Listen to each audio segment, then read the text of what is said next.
ચાલુ ચાલુ. જય જિનેન્દ્ર જીતુભાઈ, બુધવાર તારીખ 27/1 ચર્ચા 66 ગાથા 65-66. હાજી, જય જિનેન્દ્ર ભાનુબેન, જય જિનેન્દ્ર રજનીભાઈ અને જય જિનેન્દ્ર બાકીના બધા બહેનો જે જોડાયેલા હોય, ઇન્દિરાબેન છે, રક્ષાબેન છે કે જે આજે હાજી હાજી અચ્છા હા લતાબેન. આજે આપણે છે ને 65 અને 66 ગાથા ઉપર સ્વાધ્યાય કરીશું આજે. પણ એ પહેલા મને છે ને જરા 62 ને 63 64 ગાથા છે ને એ જરા આમ ઘોલનનો વિષય છે. આપણે ઘણી વાર એમ થતું હોય કે આપણે વિચારણા કરવી તો શું કરવું, ઘણા નવા પ્રશ્ન હોય છે કે ધ્યાન તો ન હોય, આપણે વિચારણા હોય. વિચારણા એટલે શું? એકાંતમાં બેસીને શાંતિથી જે કઈ આ બધું સાંભળવું હોય ને એની પર વિચારો કરવા, વિચારે કે નિર્ણય કરવા માટે કે આ આમ છે અથવા નથી, જીવના છે જીવના નથી. એટલે એ બધું વિચારણા. આ વિચારણાનો ખોરાક માટે આ જે ગાથાઓ છે ને 62 63 થી શરૂ કરી છે એ બધી, તો એમાં બહુ જ વિચારણાનો ખોરાક છે. કઈ રીતે કે અહીંયા આપણને આખો દિવસ આપણને નિરંતરી ઘોળાતું હોય ને કે આ રાગ આદિ મારામાં થઈ રહ્યા છે, ચારિત્ર ગુણની પર્યાય વિકારી પર્યાય છે, મારી છે, અને આપણે કર્મથી થતું નથી, પરદેશથી થતું નથી, માટે મારા છે, એવું ચાલતું હોય તો અહીંયા એટલું બધું એને એટલો સ્પષ્ટપણે નિષેધ કરાયો છે કે રાગાદી છે ને એ જે જીવના છે જ નહીં. એટલે કહેવાનો મતલબ છે કે અહીંયા સંસારી અવસ્થામાં વર્ણાદિથી લઈને ગુણસ્થાન પર્યંતના ભાવોનો જે નિષેધ કરાયો છે તો આપણે એમાંથી શું લેવાનું છે? હજી ગુણસ્થાનના ભાવ એટલે ઉપલી પરિપાટી તો છે ને, આપણે તો પહેલું બીજું ત્રીજું ગુણસ્થાન સમજી લ્યો. તો એમાં આપણે અજ્ઞાન અવસ્થામાં જ્યાં સુધી હું અજ્ઞાની છું ત્યાં સુધી તો રાગી છું ને. તો કે જો તું રાગી માની ત્યાં સુધી, ઓલામાં તો ન માની શકે મોક્ષમાં, એ તો ખબર છે કે ત્યાં હોતું જ નથી તો ક્યાંથી માને. પણ અહીંયા તો એને એમ લાગે કે મને પ્રત્યક્ષ અનુભવ થાય છે રાગ દ્વેષ ક્રોધનો, તો એટલા પૂરતું અહીંયા તો છું જ ને સંસાર અવસ્થામાં તો અજ્ઞાન અવસ્થામાં. તો એનો અહીંયા સ્પષ્ટ નિશ્ચિત કરાવે છે કે એ જે વર્ણાદિ ગુણસ્થાન પર્યંતના જે કોઈ ભાવો છે ને એમાં કર્મ વ્યાપે છે, પૂજગલ વ્યાપે છે. એટલે પૂજગલનો અને એ રાગ આદિનો સંબંધ છે ને એ તાદાત્મ્ય લક્ષણ સંબંધ છે, એકબીજામાં વ્યાપકપણાનો. એવી રીતે તું જો રાગી છું એમ માનીશ સંસાર અવસ્થામાં અથવા અજ્ઞાન અવસ્થામાં તો તું પણ તારે પણ એની સાથે તાદાત્મ્ય લક્ષણ સંસાર અવસ્થા પૂરતો સિદ્ધ થશે. અને તાદાત્મ્ય લક્ષણ તો કોનું છે? તાદાત્મ્યપણું તો કે એ તો પૂજગલનું લક્ષણ છે. એટલે કે જ્યાં વર્ણાદિ છે ત્યાં પૂજગલ જ હોય છે, એ જ વ્યાપેલું હોય છે. એટલે એ પૂજગલનું એ કાર્ય છે. એને બદલે તું માનીશ કે રાગાદી છે એ મારા છે, એટલે એનો અર્થ છે તે જીવને પણ પૂજગલ રૂપ માન્યો. કારણ કે એ તો આગમ માન્ય છે, આગમ સિદ્ધ કરેલું છે કે એ અચેતન ભાવો છે, એ કર્મના છે, પૂજગલના છે. અને એને બદલે તું કહીશ કે રાગાદી મારા છે તો તે જીવનો પણ અભાવ એમાં થશે. કેમ કે તે પૂજગલ રૂપે માન્યું, અભાવ થશે એટલે જીવનો ખરેખર અભાવ તો થતો જ નથી, પણ તારી માન્યતામાં અભાવ થયો. એટલે કે તું હું રાગી છું જો માનીશ તો સંસાર અજ્ઞાન અવસ્થામાં પણ અપ્રતિભૂત શ્રોતાને આચાર્ય દેવ અહીંયા એ સમજાવવા માંગે છે કે અજ્ઞાન અવસ્થામાં પણ જો તને તું રાગી માનીશ તો એ માન્યતાનો અર્થ છે કે તે જીવનો અભાવ કર્યો, જીવને તે પૂજગલ રૂપ માન્યું. પછી તો અહીંયા તો બીજી એ વાત કરી છે કે તો તારો મોક્ષ થશે તો એ પૂજગલ નો થશે, એટલે કે જીવ ત્યાં છે જ નહીં ત્યાં પણ પૂજગલ છે એવું જ સિદ્ધ થશે. તો આપણે અત્યારે અહીં આટલી વાત લઈએ નીચલી અવસ્થાની કે તે રાગી માન્યો ને એટલે તે તને પૂજગલ રૂપ માન્યો. કારણ કે એ રાગીપણું તો પૂજગલનું છે. હવે તો એનો શું થયો કે અહીંયા શબ્દો એ રીતના છે આગળમાં એના ભાવાર્થમાં શું છે કે વર્ણાદિ ભાવો જીવના છે. હવે જીવના છે શબ્દ આવ્યો ને તો ત્યાં આપણે વિચારણા કરવા બેઠા છે ને, વિચાર મંથન નિર્ણય કરવા માટે. તો જીવના છે એમ કહીને જાણે થર્ડ પાર્ટી થઈએ એવી રીતે નહીં. અહીંયા જ્યાં જીવનો અભાવ ને જીવના છે એ બધું લીધું ત્યાં મારા શબ્દથી વિચારવાનું કે વર્ણાદિ ભાવો મારા છે એમ માનવાથી મારો અભાવ જ થાય. એટલે એને એમ થવું જોઈએ આ રાગાદિને હું મારા માનીશ તો મારો અભાવ થાય છે. અચ્છા, મારા વડે પરનો અભાવ થાય એને ખૂન કહેવાય. મારા વડે બીજાનો અભાવ એટલે કે એનું મરણ થાય તો એને ખૂન કહેવાય. પણ મારા વડે મારો અભાવ થાય તો કે પોતા વડે પોતાનો મરણ કરે એને આત્મહત્યા કહેવાય. તો મારા વડે મારો જ અભાવ થાય તો મેં આત્મહત્યા કરી કહેવાય. એટલે એને એટલો અંદરથી એમ થાય અરે આ હું શું કરું છું, હું આ નિકટવર્તી શિષ્ય છું. હજી આગળ સરસ્વતીની ગાથામાં આપણે લખ્યું કે આપણને આશ્ચર્ય અંદરથી આમ શરમજનક થવું જોઈએ. અરે હું નિકટવર્તી શિષ્ય ને હું ઓલો ઘીનો ઘડો મને બતાવવો પડે કે આ ઘીનો ઘડો છે એ માટીમય છે, ઘીમય નથી, એ મને કેવું પડે? ઘીનો ઘડો મને કહેવાનો પ્રશ્ન જ ન હોય. નિકટવર્તી શિષ્યને એ તો જેને જોયો નથી હું એને કહેવાનો હોય. એમાં એ કે રાગાદી રાતે એ મારા છે એ મારા નથી એમ સમજાવવાનું હોય. અરે રાગાદી મારા છે એ વાત કરવાની જ ન હોય. નિકટવર્તી શિષ્ય કોને કે? આચાર્યદેવનો નિકટવર્તી શિષ્ય છે, ગુરુદેવનો નિકટવર્તી શિષ્ય છે. એને ઘીના ઘડાના વ્યવહારની વડે ઘીમય માટીમય ઘડો છે એવું કહેવાની જરૂર ન હોય. એટલે કે રાગાદી વાળો જીવ તે રાગ જીવના નથી, અથવા તો રાગાદી વાળો જીવ તે હું જીવ છું તે રાગમય નથી, એમ રાગથી જીવની ઓળખાણ મને કરાવવી પડે એ તો મારા માટે બહુ શરમજનક કહેવાય. એ આપણે સરસર ગાથામાં એ વિષય છે. તો આપણે કહેવાનો મતલબ છે કે આ ગાથા રિપીટ મેં શું કામ કરી કે આ ઘોલનનો વિષય છે. એકચ્યુઅલી આ ખાલી સિદ્ધાંતિક સમજવાની વાત નથી. અહીંયા તો પ્રશ્ન પૂછ્યો છે અપ્રતિબુદ્ધ શ્રોતાએ, અને પ્રશ્ન એનો છે પરમાર્થ જીવ કેવો છે. એટલે પરમાર્થ જીવનું સ્વરૂપ અહીંયા સમજાયું. કોને સમજાયું? તો કે નિકટવર્તી શિષ્યને. પણ એમાંથી નિકટવર્તી શિષ્ય તારવવાનું શું છે કે આવો જૈન દર્શનનો આવો સિદ્ધાંત છે, અથવા આ દ્રવ્યોના બધા દ્રવ્યોનું આવું સ્વરૂપ છે કે આ રાગાદી છે એ પૂજગલનું સ્વરૂપ છે અને જીવનું સ્વરૂપ છે, એમાં રાગાદી, એવું ખાલી જાણવા માટે સિદ્ધાંત સમજવા માટેની વાત નથી. એટલું તો સમજ્યા પછી નિર્ણય કરવાની વાત છે કે મારામાં રાગાદી છે જ નહીં. જો હું સંસાર અવસ્થામાં અજ્ઞાન અવસ્થામાં પણ હું રાગી છું એમ માનું તો મારો અભાવ થાય, એટલે કે બહુ મોટો દોષ આવે. અભાવ થાય નહીં પણ માન્યતામાં અભાવ થયો એ બહુ મોટો દોષ. હવે મોટો દોષ એટલે શું કે થોડું ઓછું વધ્યું હશે એમાં, એમ આ બહુ મોટો છે અને બીજો નાનો છે એટલે એની કરતા મોટો છે. એટલે મોટો એટલે પૂરણ. પૂરણ એટલે ગુરુદેવની ભાષામાં 8 પાંચેરીની ભૂલ. મણમાં 8 પાંચેરીની ભૂલ. મણ એટલે 40 શેર. આ બધું જૂના જમાનું કિલો નહોતા ત્યારની વાત છે. એટલે એ વખતે આ કહેવત હતી, ગુરુદેવ યાદ કરતા. મણમાં 8 પાંચેરીની ભૂલ છે. એટલે ઓલા ઠીક, અચ્છા આટલી જ ભૂલ છે ને? અરે આટલી નહીં, પૂરેપૂરી. કેમ?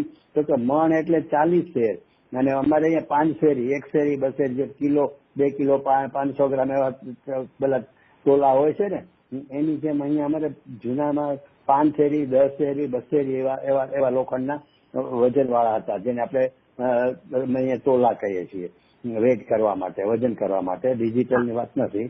તો તો એ 8 પાંચેરી એટલે એ 5 શેર એવા 8 પાંચેરીની ભૂલ મણમાં. તો 8 પાંચેરી એટલે શું થયું? 5 ગુણ્યા 8 એટલે 40 છે. એટલે કે મણમાં મણની ભૂલ. એટલે મોટો દોષ છે એનો અર્થ શું છે કે મણમાં 8 પાંચેરીની ભૂલ છે. મોટો એટલે કઈ ઓછો વધારે છે એવું નહીં, પૂરેપૂરી ભૂલ. શું પૂરેપૂરી ભૂલ? કે મને અજ્ઞાન અવસ્થામાં રાગી જાણ્યો. અજ્ઞાની છું માટે રાગી છું. તો કે છે કે તે મનમાં 8 પાંચેરીની મોટી ભૂલ કરી છે. તો આપણને એમ થાય પણ અજ્ઞાની છું ત્યાં સુધી તો રાગી છું કે નહીં? તો કે એનો જવાબ છે ને 92મી ગાથામાં જ આપી દીધો છે કે જીવને છે ને એનો જ્ઞાન સ્વભાવ છે ને, એટલે જાણવું. એ જાણવું થાય ને એ તો યથાર્થ છે, એટલે એ જ્ઞાનત્વ જ છે. જાણવું એ શું જાણે છે કે આ રાગ દ્વેષ પરિણામ જે કર્મના ઉદયમાં થાય છે ને એ એનામાં ઝલકે છે. એ ઝલકન થાય છે ને એ ઝલકન નહીં જાણે છે. એ ઝલકન તો જ્ઞાનનું પરિણામ છે. એને બદલે એ શું જાણે છે? જાણવું થાય છે તો રાગાદીનું, કર્મના રાગાદીનો ઉદયને અહીંયા ઝલકનથી એને જાણે છે. એની બદલે એને એમ લાગે છે કે હું રાગાદી રૂપે પરિણમ્યો. પછી એક કાઉસમાં ખુલાસો કરવો પડ્યો છે કે પરિણમ્યો માને છે, પણ પરિણમ્યો હોવાનું માને છે, પરિણામ તો નથી. એ માને છે કે હું રાગ દેશ સુખ દુખાદી રૂપે પરિણમ્યો. અજ્ઞાની જીવ છે ને એની વાત છે.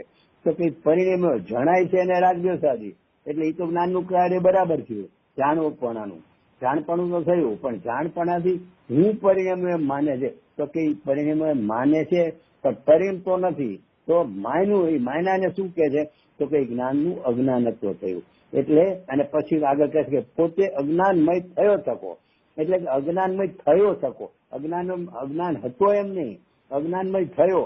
રાગ ને રૂપે પોતે હું પરિણમ્યો છે એવું માનવાથી અજ્ઞાન રૂપ પરિણ્યો, એટલે કે જ્ઞાનનું અજ્ઞાનત્વ કરે છે. એટલે મારે કહેવાનો મતલબ છે કે હું અજ્ઞાની છું માટે રાગ મારા છે એમ નહીં, રાગ રૂપે હું પરિણમ્યો છું એવું એને ખોટું માને છે માટે એ અજ્ઞાની થયો છે. એટલે આપણા મનમાં એમ હોય કે હું અજ્ઞાની છું ત્યાં સુધી તો રાગ મારો છે ને, તો કે એ વાત જ ખોટી છે. રાગ મારો છે એવી ખોટી માન્યતાને કારણે તું અજ્ઞાની થયો છે, થયો થકો લીધો છે. અને એમ થવાથી શું થાય છે પાછું હજી એ વિચારવાનું, અજ્ઞાનમય થયો થકો રાગરૂપ પોતે પરિણમ્યો છે એવું માનવા છતાં થાય છે શું તો કે એને રાગાદીનો કરતા પ્રતિભાસે છે, એટલે કે રાગાદી મારા છે એવું ભાષે છે, પ્રતિભાસે છે એટલે શું છે આભાસ થાય છે. દોરીમાં સર્પનો જેમ આભાસ થાય ને એમ એને અજ્ઞાનત્વ કરવાથી અજ્ઞાની છે નહીં એટલે કે પેલા જ્ઞાની હતો તો કે એમ નહીં, સમયે અજ્ઞાની થાય છે. રાગને પોતાનું ધ્યાન એનું એ જ્ઞાન સ્વભાવી છે, એટલે એ જ્ઞાનપણે એટલે કે જાણવાપણે જ પરિણમે છે. એ જાણપણામાં કર્મના ઉદયનો આકાર બન્યો, એટલે કે એનું જ્ઞાનનું જે પરિણમન બન્યું જાણવાનું એને જાણે છે. પણ જાણતા શું થાય છે કે અનાદિથી સ્વ પરનો અવયવ છે ને ભેદનો, હું સ્વ ને આ પર એવો ભેદ નથી, સ્વ ને પર ને એકત્વ રૂપ જે માને છે ને, એટલે ઈ જે આકાર એટલે કે જ્ઞાનનું પરિણમન બન્યું, જાણવું બન્યું ક્યાં સંબંધીનું તો કે કર્મના ઉદય સંબંધીનું. એટલે કર્મમાં જે રાગદ્વેષ મોહ આદિ જે થાય છે એ સંબંધીનું અહીંયા જાણપણું થયું.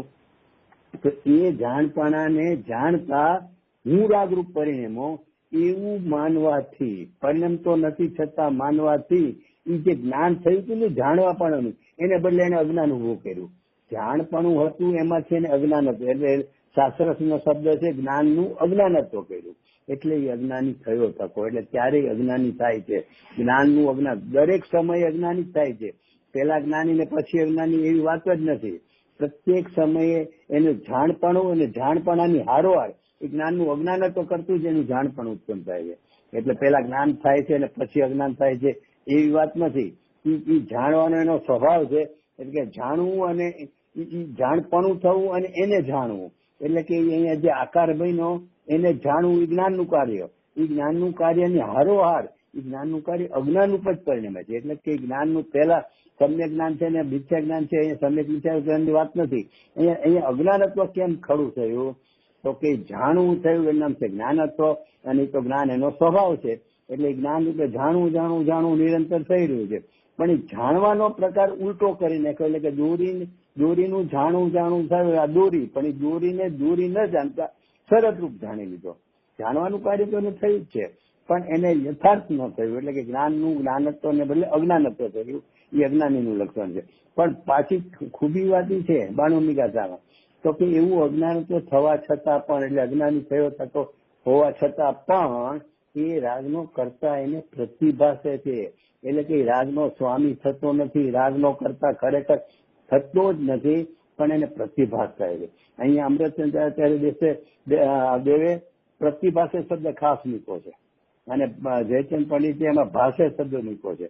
એટલે આભાસ થાય છે એને, હું કર્મનો કરતા, એટલે કે રાગાદીનો હું કરતા છું, રાગાદીનો હું સ્વામી છું એવો એને પ્રતિભાસ થાય છે.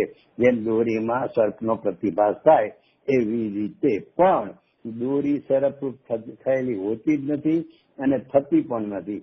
એમ રાગાદીનો જીવ કરતા છે એવો પ્રતિભાસ થવા છતાં જ્ઞાનનું અજ્ઞાનત્વ કરી અને હું રાગી છું એમ એને પ્રતિભાસ થવા છતાં એ જીવ રાગી થતો જ નથી.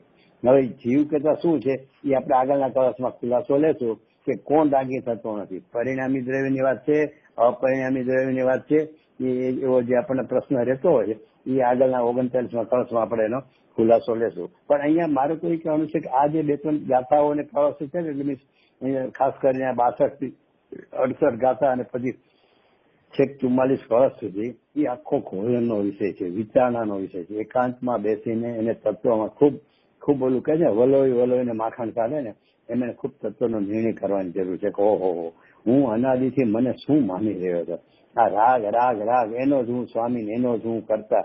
તો કે ભાઈ હું આત્મહત્યા કરતો આવ્યો છું અનાદિથી, કારણ કે એ રાગ આદિ મારા છે. એ તો પૂજગલનું લક્ષણ છે.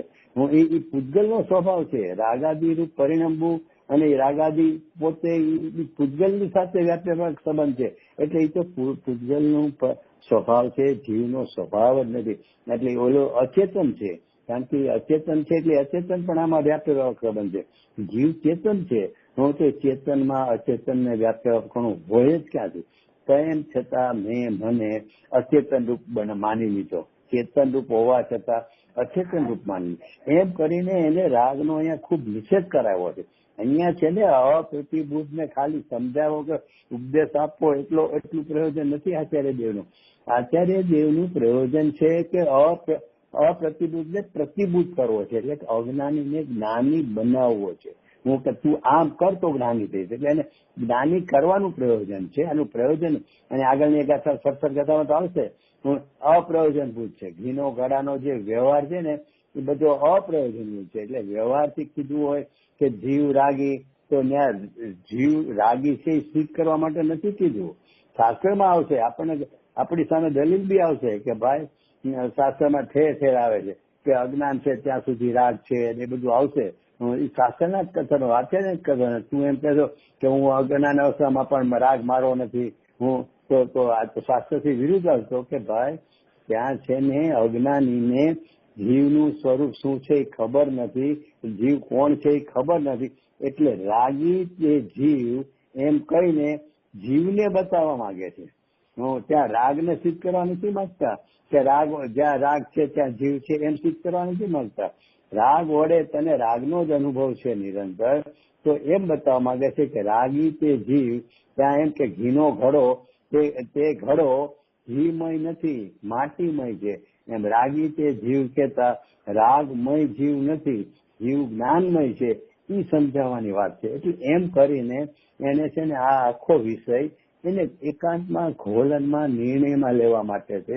અને અનાદિની જે મોટામાં મોટો દોષ કીધો ને, જીવનો અનંતકાળથી જે રખડે છે ને એ મોટામાં મોટો દોષ ઈ છે જ્ઞાનનું અજ્ઞાનત્વ કયો, અથવા તો એ રાગ આદિને પોતાનું માને છે ને એ જ એનો મોટામાં મોટો દોષ છે.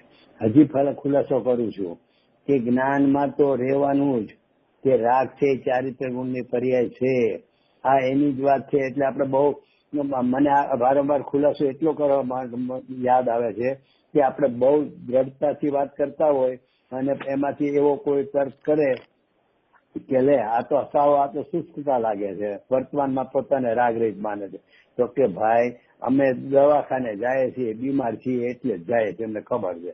હવે એને હું કામ યાદ કર્યા કરે, ઉલટું નાસીપાસ થઈ જાય. અમે હે તું માંદો છો કર્યા કરે ઘરમાં તો નાસીપાસ થઈ જાય છે. હવે અમે દવાખાને જાય છે, દવા લઈએ છીએ, પછી હું કામ અમે કીધા કર્યા કે તું માંદો છો, અમને અડધી શું કામ કરો છો, નાસીપાસ થઈ જાય. એમ કે ભાઈ અમારા જ્ઞાનમાં છે, અમને ખબર છે, અમે રાગી છીએ, અજ્ઞાની છીએ, મિથ્યા દ્રષ્ટિ છીએ, સંસારી છીએ, બધું અમારા જ્ઞાનમાં છે. અમે એમાં અમારે ભૂલ થાય એવું નથી.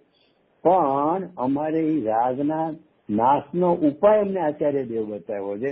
એટલે ડોક્ટરે જે અમને દવા આપી છે ને એ અમે દવા કરવા માંગીએ છીએ. તો એ દવા બરોબર કરશું ને તો એ રોગ થશે. એમ અહીંયા અમે રાગી છીએ એ નથી અમારે કામ. રાગી છે તો અમારા જ્ઞાનમાં પડ્યું છે. રાગના નાશનો ઉપાય કીધું કે રાગ છે ને તારા છે જ નહીં, એ અચેતન ભાવ છે ને એ કોઈ દી ચેતનમાં એકરૂપ થાય જ નહીં, એમાં તન્મય થાય જ નહીં, એની સાથે તદાત્મ્ય પણ થાય જ નહીં. એ તો પૂજગલ જે પોતે સ્વયં અચેતન છે ને એ પૂજગલને અને રાગને હું એ વ્યાપ્યાપક સંબંધ છે, એ એનું કાર્ય છે, એ મારો છે જ નહીં.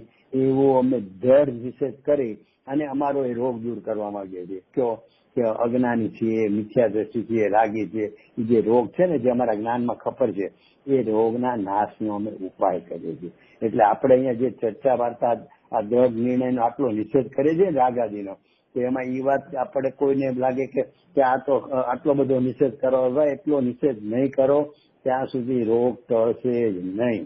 અને એટલા માટે એને અચેતન ને મૂર્ત ને જળ ને કેવા કેવા શબ્દો વાપરીને કેવું પડે છે રાગ આદિને. નથી ખબર અત્યારે જેને કે ક્યાં થાય છે રાગ, તો કે ચારિત્ર ગુણની વિપરીત પર્યાયનું નામ જ રાગ છે.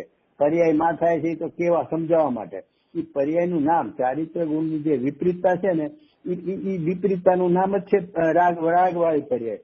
પણ અહીંયા રાગ અને પર્યાય બે ભેદ જુદા નથી. એ પર્યાયનું નામ રાગ કયો કે રાગનું નામ પર્યાય એક જ છે, પણ ચારિત્ર ગુણની વિપરીતતાનું નામ એ તો આચાર્યજીને ખબર છે. છતાં કે છે કે એ અચેતન છે. કીધું કેમ ભાઈ? એ તો ચારિત્ર ગુણ તો ચેતન છે, કારણ કે અભેદ રૂપ છે ને અનંતા ગુણનું. એ તો પછી એક એક ગુણને જુદો પાડો ત્યારે એમ કહે કે જ્ઞાન ગુણમાં ચેતન છે, એ પોતાને જાણે છે, બીજા અનંતા ગુણોને જાણે છે, અને બીજા ગુણો છે પોતાને નથી જાણતા. એ તો બધી અંદરની વાત જયારે ભેદ કરીને ગુણના ભેદ કરીને સમજવું હોય ને, લક્ષણો જુદા પાડીને, તો એટલા માટેની વાત છે. પણ છે તો એ એકરૂપ, એટલે કે એ ચારિત્ર ગુણ છે ને એ પણ ચેતન રૂપ છે. તો ચેતન રૂપની વિપરીત પર્યાય ચેતન રૂપ જ હોય, છતાં પણ એ આચાર્ય નથી ખબર. આપણે જયારે ઘણી વાર દોડડા પણ કરતા હોય ત્યારે મને ઘણી વાર એવો પ્રશ્ન થાય કે આપણે જે તર્ક કરીએ છીએ તો એ બુદ્ધને નહીં ખબર હોય, આચાર્યદેવ નહીં ખબર હોય. અરે ભાઈ, અહીં આચાર્ય આટલું બધું લખે છે, જળ છે, જળ છે, તો અચેતન છે, મૂર્ત છે, આટલું બધું કે અને લેખિતમાં આપે તો પણ આપણે એમાં દોડડા પણ કરે કે ના ના એવું હોય કઈ, હું ચારિત્ર ગુણની પર્યાય છે. અરે ભાઈ, ક્યાં સુધી આ ગુરુદેવના શિષ્યને ન શોભે, આ નિકટવર્તી શિષ્યને ન શોભે.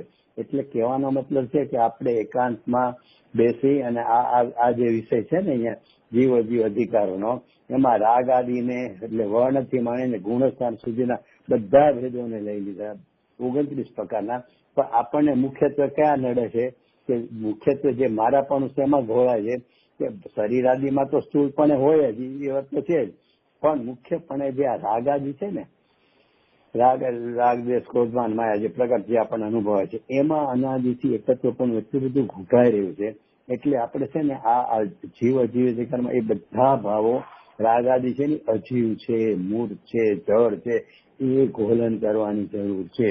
એમાં જરાય નિશંકતામાં કચાશ રાખવા જેવી નથી. એટલા માટે મેં આ થોડુંક આગળનો બધી વાત ગાથા તો આપણે 65ની શરૂ કરીએ છીએ, પણ એની પહેલા મને જે આ 63, 64 અને 62 જેમાંથી આગળની આ 65, 66 ગાથા એમાંથી આગળ આવી છે. એકના પેટામાં બીજો ને બીજાના પેટામાં ત્રીજી એવી રીતે અહીંયા લીધેલી છે. એટલે એ શરૂ કરતા પહેલા મેં આ વાત મને ખોળાતી હતી, અને એ મને થોડો વિષય પ્રિય છે કે વર્તમાનમાં રાગ આદિ મારી પર્યાયમાં છે. એક વાત છે કે ગમે ત્યાં છે ને આપણે કાંઈ બી વિચારણા કરવી કે પહેલું વહેલું આ એક સિદ્ધાંત જે જૈન દર્શનનો પ્રાણ કીધો નહીં સિદ્ધાંત કે પર્યાય રૂપ જે કોઈ પર્યાય મને ભાષે છે ને એ પર્યાય રૂપ હું નથી એમ જાણનારી પર્યાય, જ્ઞાનની પર્યાય, એ તો નિર્ણયમાં રાખવાની, દ્રઢપણે રાખવાનું છે કે જે કાંઈ રાગ આદિ જે કોઈ પર્યાયનું પરિણામ મને દેખાય એ પર્યાય રૂપ હું નથી. પણ એ જાણવાની પર્યાય એમ કે છે કે હું જાણવાની પર્યાય રૂપ પણ નથી, એમની યાદ નથી કરવા માંગતી. જાણવાની પર્યાય એમ કે છે કે આ જે જ્ઞાયક ભાવ છે, જે ત્રિકાળ નિરાવરણ અખંડ એક સકલ પ્રતિભાસની વાળી જે ગાથા લીધી ને 320 હા, અને બ્રહદ્રશ્ય એ હું છું. એટલે કે શુદ્ધ નહીને ઉપાદેય કરીને, એટલે કે એ વાત બરોબર જ્ઞાનમાં ભલે છે આપણે હજી અનુભવ વગરની વાત, પણ પ્રયોગસર જ્ઞાનમાં એટલી વાત તો દ્રઢ રાખીને કે મારી જાણપણા વાળી પર્યાય પોતાને દ્રવ્યરૂપ જ માને છે. હું એટલે કે હું દ્રવ્યરૂપ જ છું એ વાત મુખ્ય રાખીને પછી એ બધા વિષયનું ઘોલન કરો તો એમ આવી જ જશે કે આ રાગાદી તો પર્યાય છે. તો એ પર્યાય પોતાને પર્યાય રૂપ તો માને તો એ પણ ન છે, પર્યાય બુદ્ધિ થઈ. એટલે કે પર્યાય પોતાને પર્યાય રૂપ જ નથી માનતી. તો કઈ રીતે કેમ નથી માનતી? તો કે પૂજગલ ના છે, એ જ અહીંયા સમજાવવામાં કે અજીવ છે, મારા છે જ નહીં. એટલે આ રીતે મને તમારો ઘોલનનો જરાક મને આ પ્રિય વિષય છે કે વર્તમાનમાં રાગાદી મારી પર્યાયમાં હોવા છતાં વર્તમાનમાં રાગાદી રહી હું ભગવાન આત્મા છું. બસ એનું ઘોલન, એનો નિર્ણય, એની દ્રઢતા નિશંકતા કરવાનું. બોલો રજનીભાઈ, ભાનુબેન સાહેબ.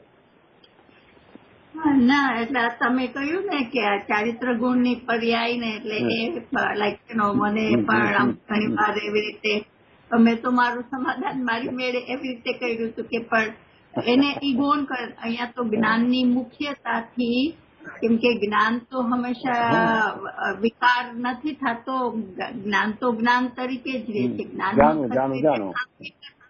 એટલે કે જ્ઞાનની મુખ્યતાથી અને જ્ઞાન નાયકનો અંશ છે અને ઓલું તો જ્ઞેય થાય છે ને રાગ કે ચારિત્ર એને જાણે છે એટલે એને જ્ઞેય તરીકે કાઢી નાખ્યું. તો એ બરાબર છે મારું એવી રીતે થિંકિંગ છે?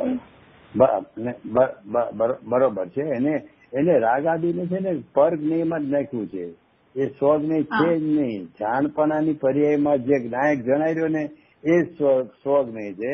બાકી બધું અહીંયા આગળની ગાથામાં લખે અત્યારે 67મી ગાથામાં કે જ્ઞાન ઘન આત્મા સિવાય જે કાંઈ છે તે જીવ કહું તે વ્યવહાર માત્ર એટલે કઈ છે જ નહીં. એ જીવ છે જ નહીં. જ્ઞાન માત્ર આત્મા સિવાય જે કાંઈ છે વિકારી પરિણામો છે કે પરદ્રવ્ય છે એ બધું જ્ઞેય જ છે. એ જીવ છે જ નહીં. એટલે કે ચારિત્ર ગુણની વિકારી પર્યાય એ છે એક વસ્તુ સ્થિતિ, પણ એ ચારિત્ર ગુણમાં સ્વભાવરૂપ પરિણમવું એ જીવ છે. એને બદલે ચારિત્ર ગુણમાં જે એક સમય પૂરતું પરના લક્ષ્ય જે અહીંયા એ સુકાને થાય છે કે હું રાગી છું એવી માન્યતાના કારણે અહીંયા ચારિત્ર ગુણમાં વિપરીત પરિણમન થાય છે. એટલે કે હું જ્યાં સુધી હું રાગી છું હું એટલે એ ઉત્પન્ન થાય છે.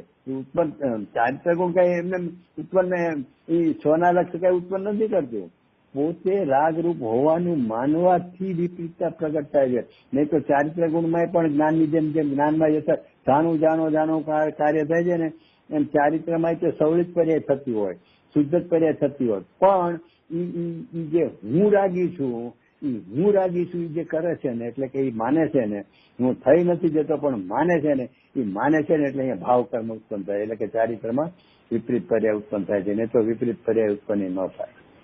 એટલે કહેવાનો મતલબ છે કે હું રાગી છું એ મનમાં પાસે એની ભૂલ છે.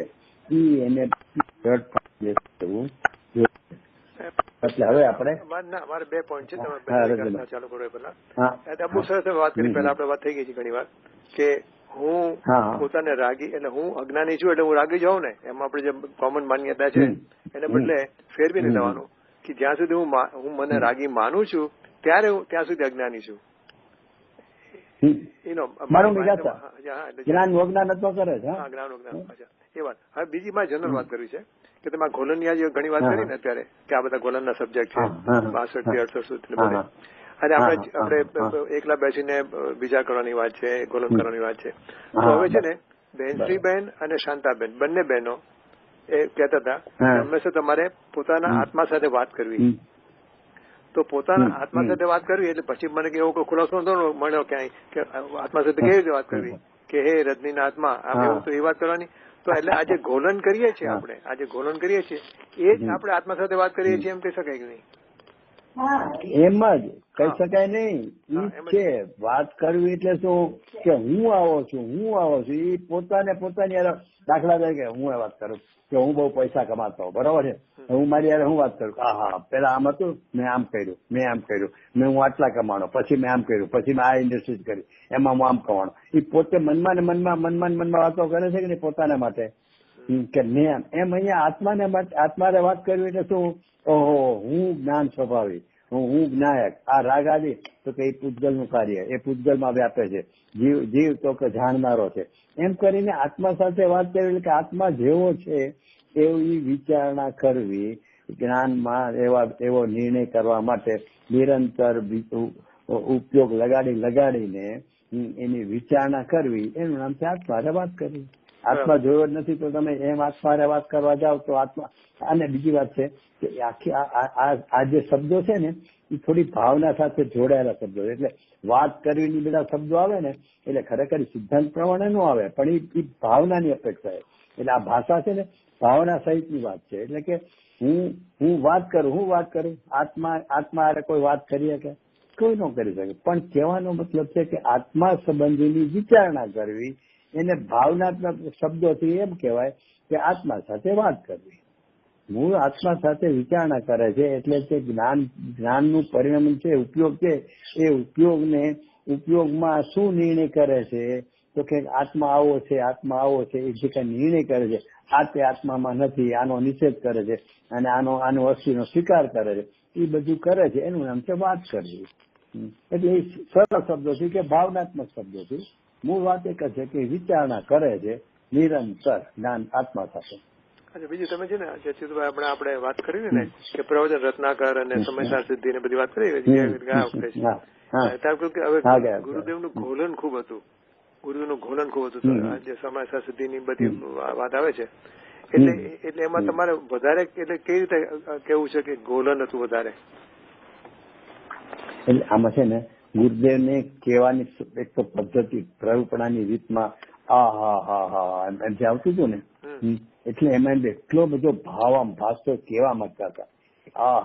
એક સમયસારની પહેલી ગાથામાં તમે ગણતા થાકી જાઓ, એનું અર્થ એક એક વાક્ય કે એટલે જે મલાવો આવે, આપણે કોઈ વાત કરતા ને હું પેલું તમારે અમેરિકામાં ક્યાંક ઓલું છે ને જોવાનું બહુ મોટું નામ તો ડિઝનીલેન્ડ, તો ત્યાંથી જઈને આવે અહીંયા વાત કરે ને ઘણા બધા આમ હતું, વળી બીજા આમ હતું, જે વસ્તુ જોઈ છે ને એમાં એટલું આશ્ચર્ય એને ભાગતું હોય છે, એટલે ઘડી ઘડી કહેતો હોય છે. એમાં અહીંયા ગુરુદેવ છે ને એ જે પહેલાના પ્રવચનો અને આ અત્યારના છેલ્લા, એમાં ભલે કાંઈ એને નવું ગુરુદેવને ભાષું છે એમ નહીં, પણ એ એમાં ઘોલામાં એનો મહિમાનો પ્રકાર છે ને એટલો બધો વિશેષ છે કે એટલે 19મી વારમાં જે આમ શાંતિથી ને એનો મહિમાનું જ આમ જાણે લક્ષ્યમાં રાખીને વાત કરતા હોય ને, હું એવી રીતે આમ શાસ્ત્રને લક્ષ્યમાં રાખીને વાત કરતા હોય કે એક એક શબ્દના અર્થથી વાત કરતા હોય છે. શરૂઆતના બધા પ્રવચનોમાં તો શું છે કે એક એક ટુકડો હોય એનો ખુલાસો, એક એક ટુકડો ખુલાસો.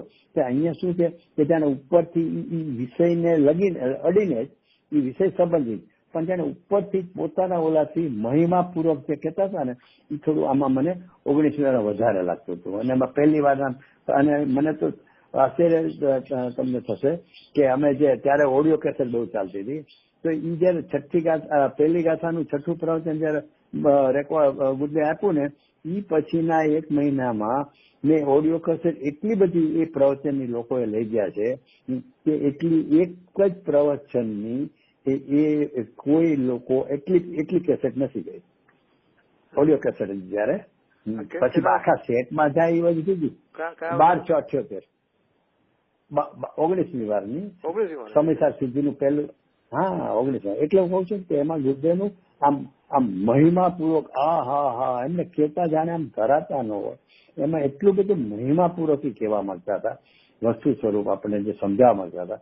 એટલે એમાં પણ એટલે એ પહેલી ગાથાનું કહું ને પ્રવચન 1278નું આગલા દિવસે થયું હતું, પણ ત્યારે તો જીતના ડોક્ટર આવ્યા હતા ને એટલે ગુરુદેવ કે ભાઈ તો ડોક્ટર આવ્યા હતા એટલે પછી એવી રીતે એને સમજાય એમ લેવું પડે ને એમ કરીને, પણ પછી ફરીથી બીજી ગાથા અને પહેલી ગાથા એટલે એ જે પ્રવચન કહું ને લોકો આખા મહિનામાં મારી એટલી બધી ઉતરાવી ગયા હતા ઓડિયો કેસેટ કે બીજા કોઈ પણ એક જ પ્રવચનની એક જ મહિનામાં, પછી 12 વર્ષ સદાયની માટે ટોટલ નથી, પણ પહેલા એક જ મહિનામાં આટલી બધી કેસેટ 12મી ગાથા 1278 પ્રવચનની ગઈ. એટલે કહેવાનું મતલબ એટલું ગુરુદેવનું અને મહિમા પણ કહેતા હતા. એટલે મને એમ થતું હતું કે આ 19 પ્રવચનો છે ને એમાં ગુરુદેવનું આમ પ્રરૂપણા કરવામાં આમ મહિમા વધારે સમજાય છે. અને બે વસ્તુ ગુરુદેવની વધારે કે પર્યાયના ષટકારક અને જ્ઞાનની પર્યાયને જાણે છે, એનો વર્ગને નથી જાણતી, એ વાત વધારે આવે છે કે સમયસાર સિદ્ધિમાં એવું લાગે છે?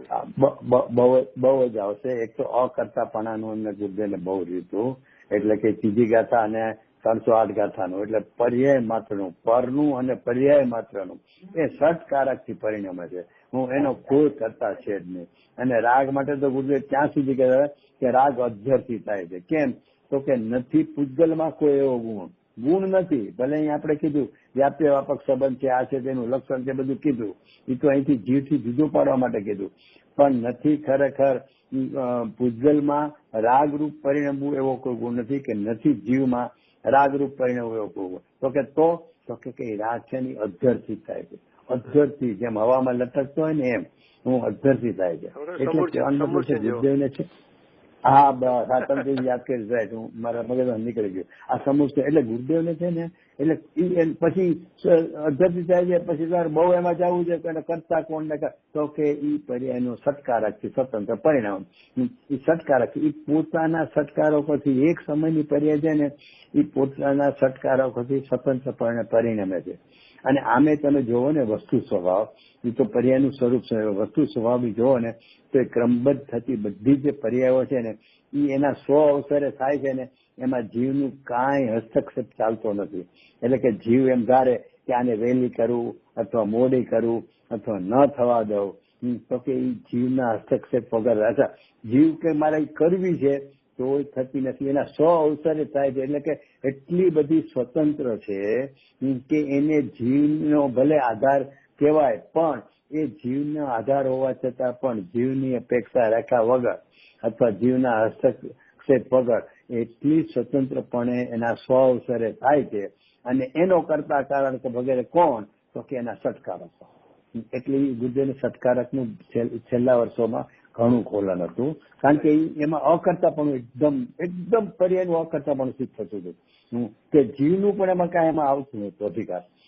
એટલે ગુરુદેવ એ બહુ લેતા હતા. અને બાકી તમે કીધું લોકાલોકનો કેવળે લોકાલોકને જાણતા જ નથી, જાણે છે એમ કેવું વ્યવહાર છે. એટલે એને પરનું જાણવું એનું કારણ છે.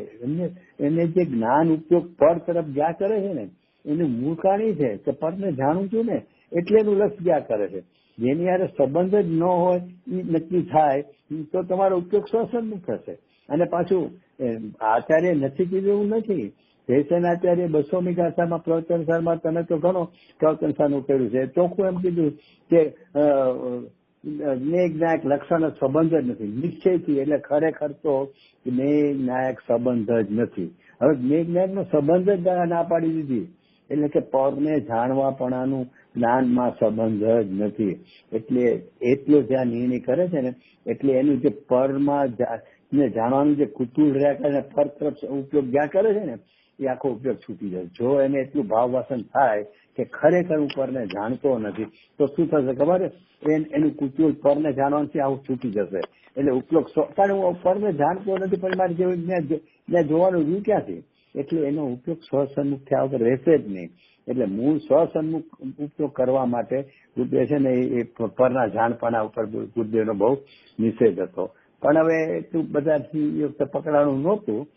એ બી હકીકત છે કે ગુરુદેવ આટલું બધું જયારે કહે છે કે કેવળી લોકાલોકને જાણતો નથી, જાણે છે વ્યવહાર કેવું એ વ્યવહાર છે, તો બધા ઘણા પ્રશ્નો ઉઠાવતા હતા. પણ ભાઈ એ બધું ગુરુદેવ નહોતી ખબર. આપણે જે પ્રશ્નો ઉઠાવીએ અત્યારે કે આમ કહેશું તો આમ થશે ને આમ કહેશું તો આમ થશે, એ કાંઈ ગુરુદેવ નથી ખબર. આપણે મને તો ઘણી વાર એવું થાય છે કે ગુરુદેવની કોઈ વાતમાં આપણે કુતરથી કઈ નવી વાત ઉભી કરીએ ને તો એનો અર્થ એમ થઈ ગયો કે મને ગુરુદેવ કરતા વધારે ખબર છે, ગુરુદેવને આ નહોતી ખબર. તો એવું માનીને આપણે ગુરુદેવ માનીએ છીએ. અરે ભાઈ ગુરુદેવે જે કીધું છે એ ગુરુદેવને મને જે અત્યારે પૂછો કે આમ કહીશો તો શું લોક સ્વદ્રેસ્વરૂપ લોક છે કે નહીં કે હાથ છે કોને નક્કી કર્યું, એ બધા પ્રશ્નો ખડા થશે. પર કેવળે લોકાલોકને જાણતા નથી તો ગુરુદેવ નહોતી ખબર, મને ખબર પડી ગઈ. અરે યાર એ બધા ગુરુદેવ આગળ બધા વિચારો આવી ગયેલા છે, સિદ્ધાંતો એને ગુરુદેવ શાસ્ત્રાલય મેળવણી કરી છે અને પછી કીધેલું છે કે લોકાલોકને જાણે છે એમ કેવું વ્યવહાર. એ જ્ઞાનનો સ્વભાવ છે. એટલે બધા ગુણોનું પરિણામ અંદર પોતાના સર્કલમાં થાય અને જ્ઞાનનું પરિણામ બહાર જાય. શું કામે જાય? પણ એ કે જ્ઞાનમાં કઈ એવી કોઈ એવું બહાર જવાનું કારણ શું જ્ઞાનને? એ જ્ઞાનનું પણ જાણવું એ પર સંબંધી કે સ્વ સંબંધી પોતાના જ્ઞાનનું જે કઈ આકાર થાય જે કઈ પરિણામ થાય એને જાણે છે, ચાહે સ્વ સંબંધીનો કે પર સંબંધીનો. અરે મને તો ઓલું એમ સમજાતું નથી કે તમે મોર દર્પણમાં ભાસે છે ત્યારે ચોખ્ખું આપણને ખબર છે કે એ દર્પણની સ્વચ્છતાનો જ આકાર છે. એને મોરને કાંઈ મોરનું એમાં કાંઈ આવતું નથી. તો એ તો એક સમજાવવા માટે કે એ પ્રતિબિંબ જે બન્યો એ સ્વચ્છતાનો આકાર બન્યો એનું નામ શું? કારણ કે નવા નિરંતર આકાર સ્વચ્છતામાં બને છે. તો એ આકારને સમજવા અથવા સમજાવવા માટે મોરનો આકાર છે એમ બોલાય છે.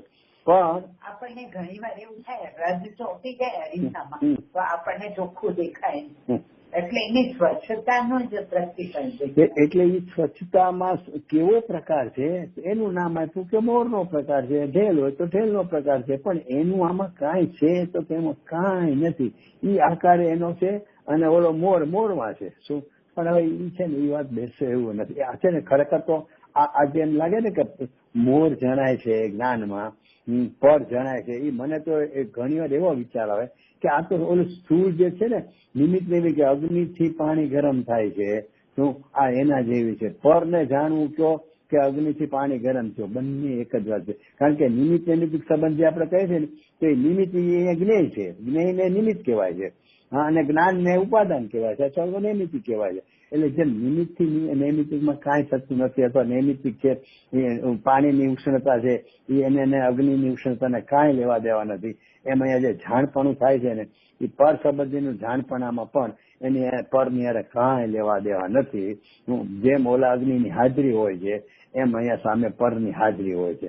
એ હાજરી હોય છતાં હાજરીથી અહીંયા કાંઈ થતું નથી અને આ એને કાંઈ જાણતું નથી. એટલે ઈ વાત છે ને ઈ જેને નથી બેસી ને એટલે મને તો એવું લાગે કે અગ્નિથી પાણી ગરમ થાય છે એના જેવી માન્યતા પડી છે અંદરના. નહીં તો શું કામ છે તને આટલો બધો કેમ આગ્રહ જાય છે? અને સ્વપટ પ્રકાશક સ્વભાવમાં આપણે તેથી વાત થઈ હતી ને કે સ્વપટ પ્રકાશક સ્વભાવ એટલે જાણવું સ્વભાવ છે. અને સ્વ પર નામ શું કામ પડ્યું છે? સ્વ ને પર એવું કઈ ભેદ નથી.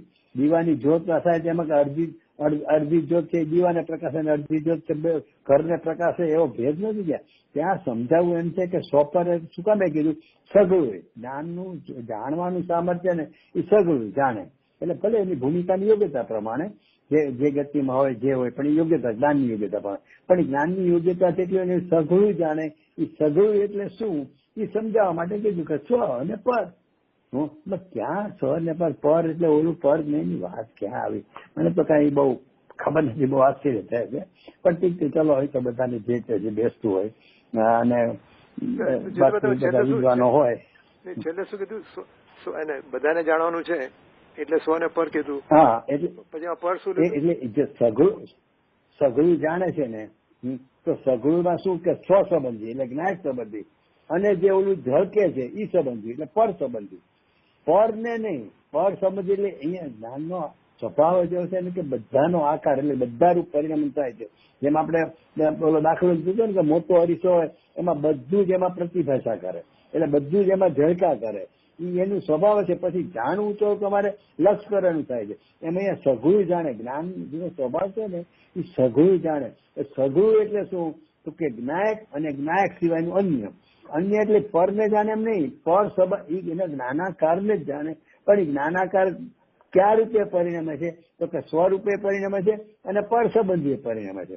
એ જ્ઞાનનો પોતાનું પરિણમન છે. એ પોતાના પરિણમન ને પોતે જાણે છે. પરને જાણવાની વાત છે જ નહીં. પર એમાં એની હાજરી છે પ્રસિદ્ધિ કરવા માટે કે તારો જ્ઞાનાકાર જે થઈ રહ્યો છે એમાં જ્ઞાયક છે એ એમ કે છે કે તારો જ્ઞાનાકાર આ સ્વસંબંધીનો છે એ જ્ઞાયક પ્રસિદ્ધિ કરે છે, અને પર જે સાવ ભીમ છે જ્ઞેય એ પણ એમ તારી પ્રસિદ્ધિ કરે છે કે તારો જ્ઞાનનો આકાર આવો જ્ઞાનનું પરિણમન આવું થઈ રહ્યું છે. એ તારા જ્ઞાનની પરિણામની પ્રસિદ્ધિ કરવા માટે જ્ઞાયક છે અને પરે છે. એ બે છે તો એમાં જાણતા એને જેમાં અહમપણું કરી બેસે એની પર છે એ મિથ્યા દ્રષ્ટિને જ્ઞાની. એ જ્ઞાયક તારી પ્રસિદ્ધિ કરી છે કે તારા જ્ઞાનના પરિણમન જ્ઞાયક રૂપ છે. તો એ જાણતા આ તે હું એટલે કે જ્ઞાયક તે હું એ જ્ઞાયકમાં અહમપણું કરી બેસે. જ્ઞાયક તો ખરેખર તારા જ્ઞાનાકારની સ્વસંબંધીનો આકાર થઈ રહ્યો છે જ્ઞાયકની જાણપણામાં, એટલી પ્રસિદ્ધિ કરવા માટે જ્ઞાયક ઉપસ્થિત છે. એ ઉપસ્થિત છે જાણે છે કોને તો કે જ્ઞાનાકારને. એ વખતે જ્ઞાનનું પરિણમન છે ને એ જ્ઞાનાકાર કહેવાય. એ જ્ઞાનાકારને જ્ઞાન જાણે છે, પણ એ જ્ઞાનાકાર કોનું છે અથવા કેવા પ્રકારનું છે તો કે જ્ઞાયકનું છે. તો એ જ્ઞાયકનું છે એટલે જ્ઞાયકને જાણે છે એમ નહીં. એ જ્ઞાયક તો આની પ્રસિદ્ધિ કરી છે કે તારો જ્ઞાનાકાર છે. એ જ્ઞાનાકાર છે એમ જ્ઞાન જાણતા એ અનાદિથી કેવું છે જ્ઞાનની અથવા તો એવો સ્વભાવ છે શું કે એની જે પ્રસિદ્ધિ કરે ને એ હું એમ માની લે છે. એટલે જ્ઞાની છે ને એને શું થાય છે કે જ્ઞાયક છે ને એના જ્ઞાનાકારની પ્રસિદ્ધિ કરે છે. એ જ્ઞાયક શબ્દનો જ્ઞાનાકાર જણાય છે ને એને જાણતા જ્ઞાયક કે હું જે પ્રસિદ્ધિ કરનાર છે ને એ હું એમ જ્ઞાની માને છે. એટલે એને જ્ઞાનીને જ્ઞાયકમાં અહમપણું સ્થાપી દેશે છે, એટલે જ્ઞાની થઈ ગયો. અને અજ્ઞાનીને શું થાય છે તો કે જે પર સંબંધીનો આકાર બન્યો ને એ પોતાનો જ્ઞાનાકાર છે, એ પોતાના જ્ઞાનાકારને પર સંબંધીનો જ્ઞાનાકાર જે થયો એની પ્રસિદ્ધિ કોણ કરે છે? પર. જ્યાં પર પ્રસિદ્ધિ કરે છે ને તે જ્ઞાની એ પર તે હું એમ માની બેસે છે, એનું નામ છે જ્ઞાની. બસ આટલું છે. બંનેને સરખું થાય છે. સ્વપર પ્રકાશકમાં જ્ઞાનનું જ પરિણમન છે. એ જ્ઞાનના પરિણમનને જ્ઞાયકે પ્રસિદ્ધ કરે છે અને પરે પ્રસિદ્ધિ કરે છે. હવે જે જીવ એને પ્રસિદ્ધિ કરનાર જ્ઞાયકમાં અહમપણું કરી દેશે કે આ જ્ઞાયક થયું તો એ થઈ ગયો જ્ઞાની. અને જે જીવ એની પર સંબંધીની પર જેની પ્રસિદ્ધિ કરે છે એના જ્ઞાનાકારની એ જ્ઞાનાકારને જાણતા પર તે હું એમ પરમાં પ્રસિદ્ધિ કર્મમાં અહમપણું કરી બેસે છે, એ થઈ ગયો અજ્ઞાની. તમે શું કીધું? સ્વનું તો બરાબર જાણે કે બંનેના આકાર એટલે બંનેના જ્ઞાનાકાર થાય છે, સ્વના અને પરના. અને જ્ઞાની સ્વના આકાર જાણીને સ્વને પકડી લે છે, જ્ઞાયકને પકડી લે છે. જયારે પરના આકારને જુએ છે, પરના આકારને જયારે જાણે છે ત્યારે પરને તમે કીધું કે પરને જ્ઞાનની પ્રસિદ્ધિ કરે એવું કીધું? નહીં. પરના આકાર જે જો સ્વપર પ્રકાશકમાં બંને આકાર થઈ રહ્યા છે. જ્યાં જ્ઞાયકના આકાર જ્ઞાયક છે એ જ્ઞાયકના આકારની પ્રસિદ્ધિ કરે છે કે તારા જ્ઞાનમાં જ્ઞાયકનો આકાર બની રહ્યો છે, એ પ્રસિદ્ધિ જ્ઞાયક કરે છે કે ઈ જ્ઞાન છે ને ઈ જ્ઞાયક આકારને જાણતા એની પ્રસિદ્ધિ કરનાર કોણ? એમાં અહમપણું કરી બેસે તો કે એની પ્રસિદ્ધિ કરનાર જ્ઞાયક છે એટલે એમાં અહમપણું કરી બેસે છે, માટે જ્ઞાની છે. અચ્છા, હવે પર પ્રકાશક જ્ઞાનમાં શું થાય છે તો કે ઈ જે પર છે ને ઈ પણ પર સંબંધીનો આકાર સઘળું પ્રકાશ છે, આકાર સઘળો બને છે એટલે જ્ઞાયકનો બને છે અને બાકીના લોકાલોકનો અથવા તો સામે જે યોગ્યતા અનુસાર છે એનો જે આકાર બને છે એની પ્રસિદ્ધિ કોણ કરે છે તો કે પર. પર હું એમ જે માની બેસે છે એમાં અહમપણું કરી બેસે છે, માટે મિથ્યા દ્રષ્ટિ. હવે જે જ્ઞાની થઈ ગયો ને એને પર પ્રકાશકનું જ્ઞાન તો છે જ, પર સંબંધીનું જ્ઞાન તો છે, પણ જ્ઞાયકમાં અહમપણું થઈ ગયું ને એટલે એને જાણતા એને આ જ્ઞાન મારું જણાય છે એવું એને અહમપણું થાય. એને છે ને પર જણાય છે એવું પછી ભાસતું જ નથી. અજ્ઞાની છે એને જ એમ પરની પ્રસિદ્ધિ કરમાં એ એકાકાર થઈ જાય, જેની પ્રસિદ્ધિ કરે એમાં એકાકાર થઈ જાય ને જ્ઞાની ને જ્ઞાની. જ્ઞાયક પ્રસિદ્ધિ કરનાર છે એમાં એકાકાર થઈ જાય, અહમપણું થઈ જાય તો એ જ્ઞાની. અને પર પ્રસિદ્ધિ કરનાર છે અને પરમાં એકાકાર આ પરને જાણું છું એમ જાય એનું લક્ષ કરે છે તે હું પર એટલે પરમાં એકાકારપણું કરી બેસે, એનું નામ અજ્ઞાની. હવે જયારે એકવાર જ્ઞાની થઈ ગયો ને કે પિતાની આંગળીએ ચાલતો બાળક છે એ પિતાની પ્રસિદ્ધિ કરે છે. તમે કહ્યું કે કૂતરો હોય એનું ગદુડી હોય તો ગદુડી. હા, તો હવે આપણે જ્ઞાનની પર્યાય છે એટલે અને પર વસ્તુ છે અને જ્ઞાનનો આકાર છે અને જ્ઞાયક છે. તો કોણ કોની પ્રસિદ્ધિ કરે છે? જો જ્ઞાયક છે પોતાની જ્ઞાયકની પ્રસિદ્ધિ કરે છે, એમ નથી. એ બીજી વાત છે ને, અહીંયા બીજી વાત છે, ભાઈનો પ્રશ્ન બીજો છે કે એ કોણ કોની પ્રસિદ્ધિ કે જ્ઞાયક છે ને એ જ્ઞાનમાં આકાર સઘળો બને છે. એક વાર સમજી લો, સ્વપદ પ્રકાશક પછી એનું નામ પડ્યું સઘળું પરિણમન કરે છે, જ્ઞાનમાં સઘળું ઝળકે છે.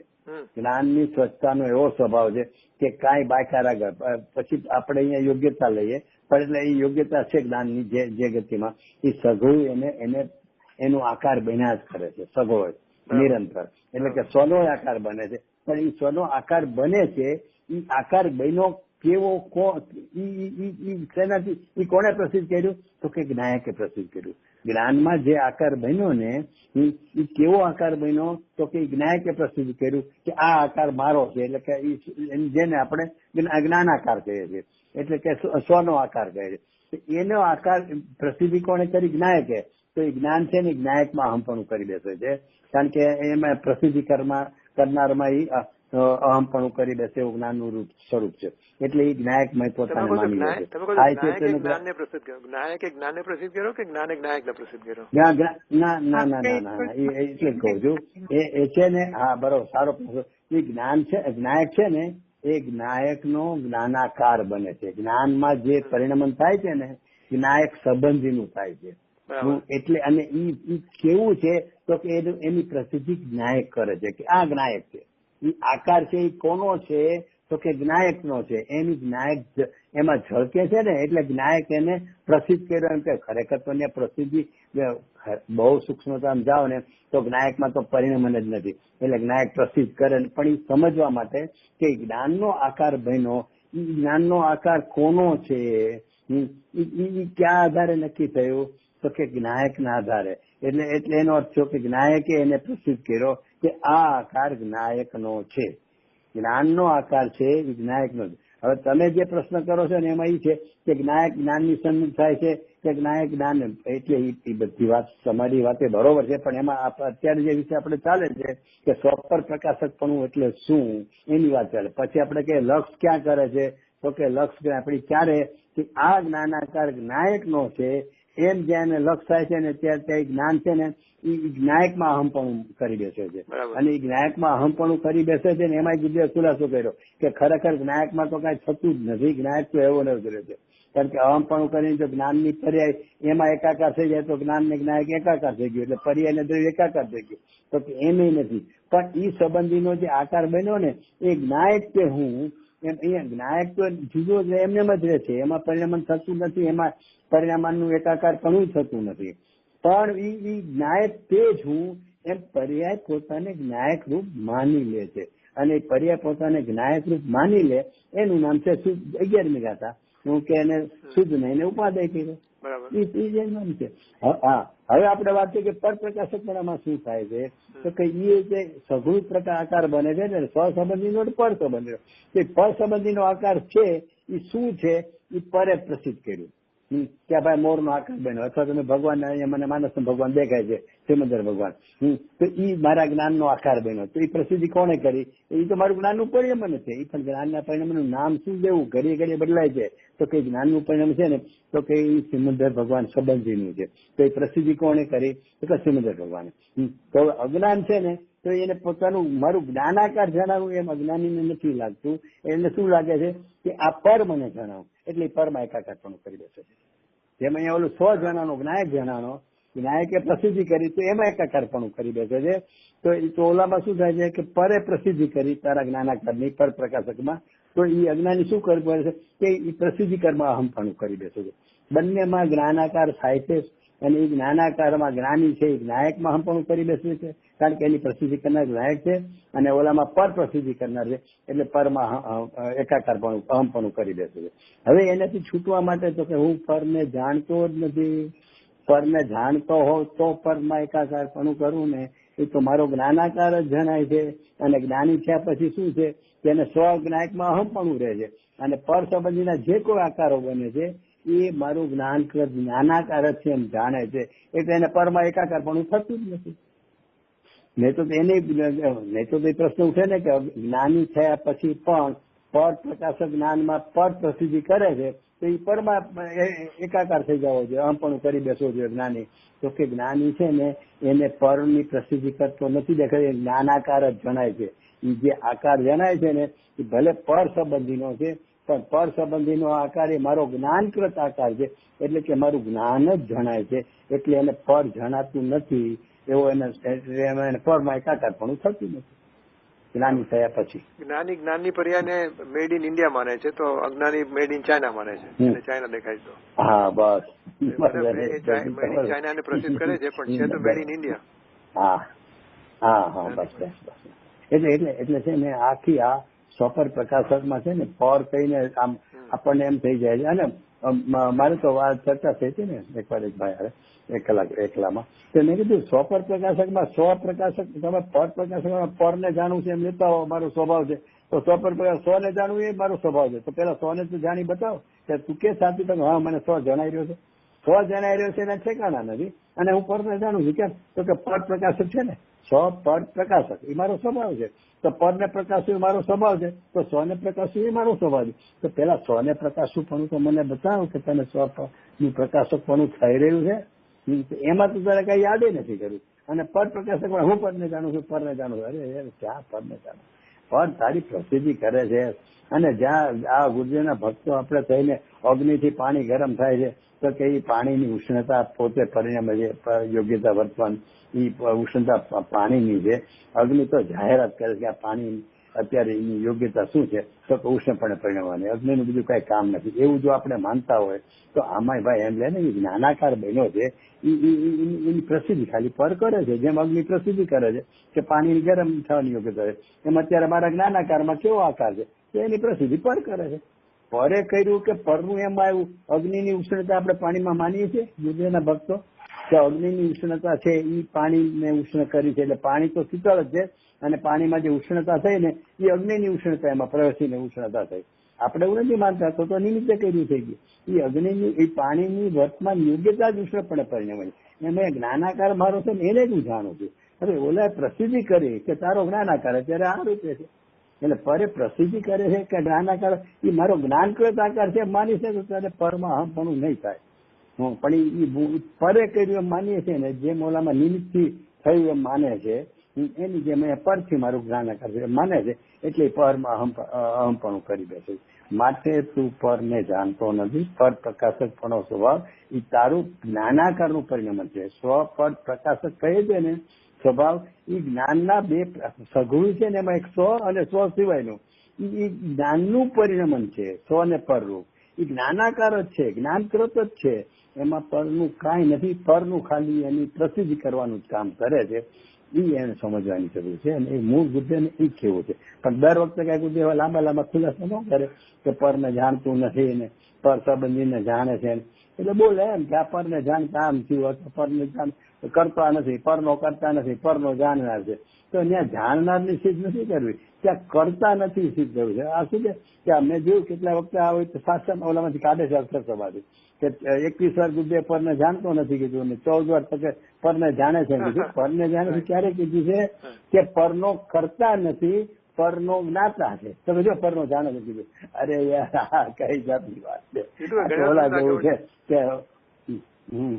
ઘણા શું લાગે કે ખાલી 5 કે 6 જ દાખલા છે ને ઉદાહરણ અહીંયા એ જ હૃદયગત થઈ જાય ને, 5-6 દાખલા વધારે જરૂર નથી તો આપણું કામ થઈ જાય છે. બહુ સાચી વાત છે. બહુ એટલા ગુરુદેવે જે મહત્વપૂર્ણ જે છે ને વાતો હું એટલી બધી ગુરુદેવ કહી દીધી છે, જે ગુડ હતી એટલી જ ખુલાસોથી કરી છે. એ જો દાખલાથી સમજે ને, જે સ્ફટિકના દાખલાથી તો રાગી સુઈ દેખાય જ નહીં. હા, એમાં દર્પણ નો દાખલો લ્યો અથવા તો પરમાત્મા પ્રકાશમાં કીધું છે ચાંદની રાતે સરોવરમાં દેખાય છે એનો દાખલો લ્યો તો એમ જ થાય ઓહો મારું આ તો બધું મારી સત્તામાં જ બધું ઝળકે છે અને એને જ હું જાણું છું. કોઈ દિવસ આપણને એમ થાય છે કે ઓલું ચાંદની રાતે સરોવરના પાણીમાં ચંદ્રમાને આપણે જાણીએ ત્યારે કોઈ એમ થાય કે હું આકાશનો ચંદ્રમા જાણું છું. કોઈ દી વિકલ્પ નહીં આવે. એને ખબર નહીં કે આ નદીમાં જે પાણીમાં જે સરોવરમાં જે પાણીમાં જે આકાર બન્યો છે તેને ઓલા ચંદ્રના હિસાબે આને ચંદ્રમા કહેવાય છે. ત્યાં ચંદ્રમા જેવું કઈ છે જ નહીં.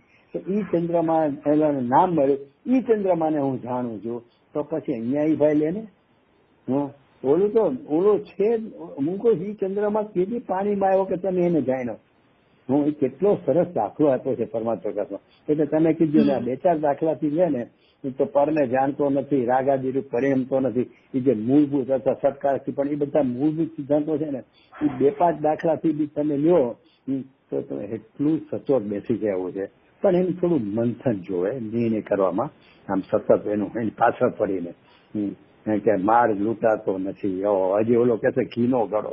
મને તો એટલું આશ્ચર્ય થતું હતું કે આરો ઘીનો ઘોડો આપણને કેવો પડે યાર. એ તો 8 વર્ષનો 6 વર્ષનો છોકરો હોય ને એની માં એમ કે બેટા ઓલી સેલ પર જો ઓલો ઘીનો ઘડો છે ને જયારે મને અબાવતો મારે રોટલી ચોપડવું છે એટલે એને પ્રયોજન ઘી ચોપડવાનું છે ને બાળકને ખબર નથી કે માટીમાં આવ્યો એટલે એને ઘીનો ઘડો છે. પણ ઘીનો ઘડો એ અપ્રયોજનભૂત છે. એમાં વ્યવહારથી અપ્રયોજન સત્સંગાથામાં જ કીધું છે. એ દાખલા આપ્યો ને ત્યાં જ આચાર્ય દે ટીકામાં. એટલે અપ્રયોજનભૂત એટલે શું કે ઘીનો ઘડો એવું ઘીનો ઘડો હોતો જ નથી. ઘડો તો માટીનો જ હોય છે. એમ અહીંયા છે ને એને આ રાગ આદિ છે ને એ રાગ તે જીવ એમ કહીને જીવ બતાવવો છે કે તને ખબર નથી ને જીવ કોણ છે કેવો છે. તું રાગમય જ માને છો એટલે પેલા તને જીવ તરફ તો લઈ જાઓ, પછી કહી દીધું કે એ રાગ આદિ છે જ નહીં, એ રાગમય છે જ નહીં, જીવ છે ને એ જ્ઞાનમય છે. પણ એ કોને? એ ઓલા બાળકને કે ભાઈ તને સમજાવવા લાવવા માટે મારે કેવું પડ્યું ઘીનો, પણ એ ઘીને કાંઈ લેવા દે નથી. ઘી તો હમણાં હું ચોપડીશ ને ઘી ખાલી થઈ જશે અને ઘડો એમ રહેશે. માટે ઘીમય ઘડો નથી, માટીમય. બાળકને સમજાવે ને આપણે ભલે બાળક જ છીએ, એટલે કે હજી જ્ઞાની નથી, પણ આપણે એવા અબૂધ બાળક નથી કે આપણને એમ સમજાવવું પડે કે રાગમય જીવ, એકેન્દ્રિતે જીવ, એ આપણને ન સમજાવે. ગુણ શાંતિ પર્યંતના ભાવો તે જીવ, એ આપણને સમજાવવા માટે ન હોય. આપણને તો ગુરુદેવ અહીં સુધી લઈ આવ્યા છે. હવે તો આ તે હું નથી, એટલે એ 29 બોલમાંથી કાંઈ તમે યાદ કરો, એટલે પર્યાયનો કોઈ પણ પ્રકાર યાદ કરો, એ પર્યાય રૂપ હું નથી. એના માટે આની જરૂર ન હોય, ઘીના ઘડાની. એવું મને લાગે. તો વિચારતા એમ થાય કે આપણે એ કામ કરવાનું છે. એટલે મને આ બધી ગાથાઓમાં બોલો ગોલનની વાત સારી થઈ. એટલે ગોલન, હા, એ ગોલન માટે આ બધી છે. અને આપણું ભાઈ જો એકચ્યુઅલી સમયસર આપણે વિદ્વતા માટે કે વસ્તુનું ખાલી સ્વરૂપ યથાર્થ સહસમ કરી લેવા માટેની વાત નથી. આ બધું સાચું સમજી લેવું એટલા પૂરતું નથી. એનું ગોલન કરીને એ રીત પરિણમવા માટે છે. અહીંયા અપ્રતિબુદ્ધને પ્રતિબુદ્ધ બનાવવા માટેની વાત છે. અપ્રતિબુદ્ધને સાચી જાણકારી દેવા માટે નથી. ખાલી એને કાંઈ લેવા દેવાનું હોય. એમ ઓલો પ્રોફેસર ભણાવે ને એ કે આ પ્રોડક્ટ કરશો તો તમને આટલું મળશે ને આમ થશે ને અહીંયા વેચશો તો આ ભાવ આવશે, અહીંથી પરચેસ, બધું સમજાવે આપણને. અથવા તો અમે લોન લેવા જતા ને જયારે બહુ કોલેજમાંથી નીકળવાનું કઈ ફેક્ટિવિટી કરવી ત્યારે, તો એ લોકો આપણે બધું સમજાવે કે અહીંથી માલ મળશે, એ આટલા ભાવ મળે અને એની પર આટલું પ્રોડક્ટનો ખર્ચો આવશે, આમ થશે, અહીંયા વેચાણ એનું ઘણું છે, આ ભાવ તો બધું આપણને સમજાવે. એને કાંઈ લેવા દેવા નહીં. એ તો નોકરી જ કરે, ભાઈ કરને તું આટલું બધું સમજે તો તું શું કામ નથી કરતો? એને કાંઈ લેવા દે. એમ આપણે એવું ન હોવું જોઈએ કે અત્યારે આ બધું સમજાયું તો ઠીક આનું આમ છે નાનું આમ છે. એ ઓલા નોકરિયાત માણસ જેવું ન હોય. પરિણમવા માટેનું છે આ. કે આ રાગ આદિ જીવના નથી, તો કે જીવના નથી શબ્દ એટલે જીવના શબ્દ કાઢી નાખવો. જીવના નથી ત્યાં મારા નથી એમ થયું પડ્યું. આ રાગ આદિ મારા છે જ નહીં. રાગ આદિ ને પોતાનો માનતા જીવનો અભાવ થાય છે કે ના, રાગ આદિને મારા માનતા મારો અભાવ થાય છે. એ મારાથી ઉપાડવું આખું એને થિંકિંગ છે ને એ પોતામય કરીને કરવાની જરૂર છે. અને મને એમાં છે ને 39મો કળશ તો બહુ જ એમાં ગમે છે. હું સ્કૂલમાં હતો ને ત્યારે અમારી નોટમાં લખતો કે આ વર્ણાદિ ગુણસ્થાન કરીને ભાવો છે ને તે બધા એક પૂજગલની રચના જાણો. એક તો પેલા આદેશ કર્યો અને શું પૂજગલની જ રચના, એકલા પૂજગલની, મારે કાંઈ લેવા દેવા જ નથી. પછી એ પૂજગલ જ હો, આત્મા ન હો એટલે કે જાણે ઓલું શું કહેવાય શંકાશીલ વસ્તુમાં નહીં. હો એટલે કે એમ જ તું અનુભવ કર કે એક પૂજગલ જ છે.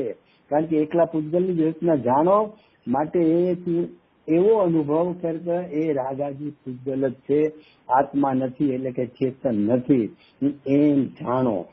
એટલે એને એમ આખો આદેશ કર્યો છે. ત્યાં વર્ણથી માંડીને ગુણેસાર બધા એટલે કે પર્યાય માત્ર, એ પર્યાય માત્ર છે ને એ પર્યાય રૂપ હું નથી એમ જાણો. 11મી ગાથાની માસ્ટર કે લગાડી દેવી બધે એ પર્યાય રૂપ હું છું જ નહીં. એટલે આ બધા બોલ છે ને ગાથાઓ, એટલે મને એમાં થોડુંક એ બહુ આમ જીવ એને પેલા કીધું કે મને આમાં બહુ પ્રસન્નતા એટલા માટે છે કે બધું અજીવ જ કરી નાખ્યું છે જ નહીં. પછી હવે પર્યાયના ભેદ લેશે કર્તા કર્મમાં કે આ પર્યાયનો કર્તા નથી ને છે ને, એ પછી કર્તા કર્મ છે. એટલે ત્યાં કર્તા કર્મ તો પર્યાય લેવી જ પડે છે. એટલે ત્યાં કર્તા કર્મ પર્યાય લઈને બધી વાત કરશે. પણ અહીંયા તો એ છે જ નહીં, એ અજીવ જ છે. એટલો જુદો પાડી દીધો છે. એટલે એ રીતે અહીંયા અત્યારે 65-66 ગાથા આપણે જે નિશ્ચયનો સિદ્ધાંત બતાવ્યો. શું સિદ્ધાંત બતાવ્યો? કે એકેન્દ્રીપણું, બેન્દ્રીપણું, આ જે બધું છે નામ કર્મની પ્રકૃતિ વડે એ કઈ રીતે થયું છે 65-66 ગાથામાં. આચાર્યદેવ આ જે બધી વાત કરીને કે જીવના નથી, એ વાતને વધારે સિદ્ધ કરવા માટે હજી આપણને ખુલીને કરે છે કે આ એકેન્દ્રી બેન્દ્રીપણું આદિ બધું જે છે એ કોણ કર્મની પ્રકૃતિ વડે કરાતા હોવાથી, અને પછી કીધું કે જેના વડે જે કરાય તે જ હોય. એટલે કે કૂતરી વડે ગલું પેદા થાય તો એ કૂતરું. રજનીભાઈ તમારો ફોન આમ વચ્ચે જરાક કપાય છે એટલે ના, એટલે આમ કન્ટિન્યુ રાખીએ પણ આ તો જસ્ટ ધ્યાન રાખીએ કદાચ એવું ના થાય કે કપાઈ જાય તો. હા, મને તો બરોબર આવે છે. મને તો બરોબર આવે. તમને મારો તમારો અવાજ હવે એમાં અચ્છા ચલો તો જો હવે જોઈ જો છે. હા ચાલુ જ રાખો.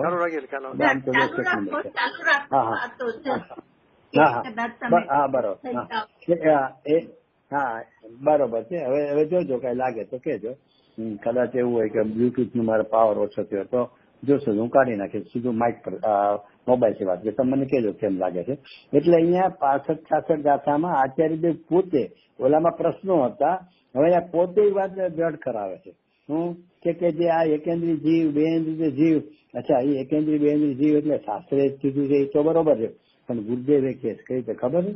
અમે નાના હતા ને ત્યારે સાંજના ગુરુદેવ જમીનેલો આંટો મારવા નીકળે એટલે છેક પ્રવચન મંડપ ને ફરી અને પછી પાછા સ્વાધ્યાય રહ્યા તો ત્યાં બધા લીમડા બહુ છે. એટલે હવે તો ત્યાં પરમાગમ મંદિર થઈ ગયું પણ ત્યાં લીમડાઓ બધા હતા.